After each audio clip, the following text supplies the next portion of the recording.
hématome extradural. Que s'est-il passé le 21 mai dernier? Il est 23h30 quand cet aide-soignant s'arrête avec sa voiture sur le parking de l'Intermarché de Baillargues pour téléphoner à sa famille. Une patrouille de gendarmerie s'approche. Elle pense reconnaître le véhicule qu'elle a vu rouler à vive allure sur l'autoroute. Abdelhaï Labroumi dément catégoriquement. Ce soir-là, il ne l'a jamais emprunté. Ils m'ont contrôlé dans Baillargues, soi-disant que j'ai fait un excès de vitesse. Voilà. Sans preuve, sans rien. Donc voilà, juste parce que, soi-disant, ils ont trouvé la même voiture que moi. Rien n'y fait, le contrôle se prolonge, alors il commence à filmer pour se protéger, dit-il.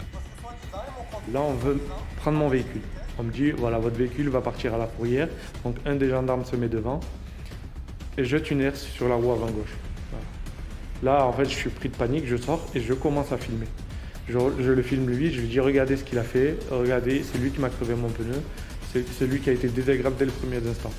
À ce moment-là, il arrive face à moi avec la lampe. Il tape mon bras, en fait.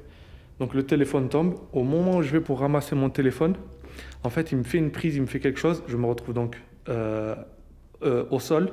En fait, le choc, tellement il était violent, en fait, je suis étourdi, mais encore lucide. Donc là, en fait, on me met les menottes, on me casse le bras droit donc pour mettre les menottes.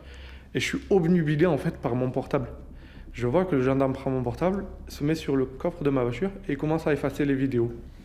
Suite au contrôle, Abdelhaï Labroumi est placé en garde à vue à la gendarmerie de Poussan, où il réclame sans succès un avocat et supplie qu'on l'amène à l'hôpital. C'est totalement inadmissible, on est quand même dans un état de droit.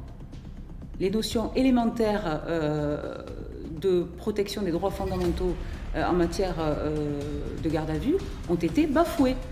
C'est tout de suite, c'est immédiatement qu'on doit avoir un médecin et un avocat. C'est tout de suite. Hein. Donc quand il le demande et quand on lui indique qu'en période de Covid, les avocats ne peuvent pas être joignables, c'est faux.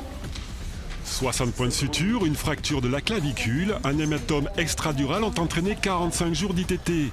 Son avocate vient de porter plainte auprès du procureur de la République pour violence par personne dépositaire de l'autorité publique commise en réunion.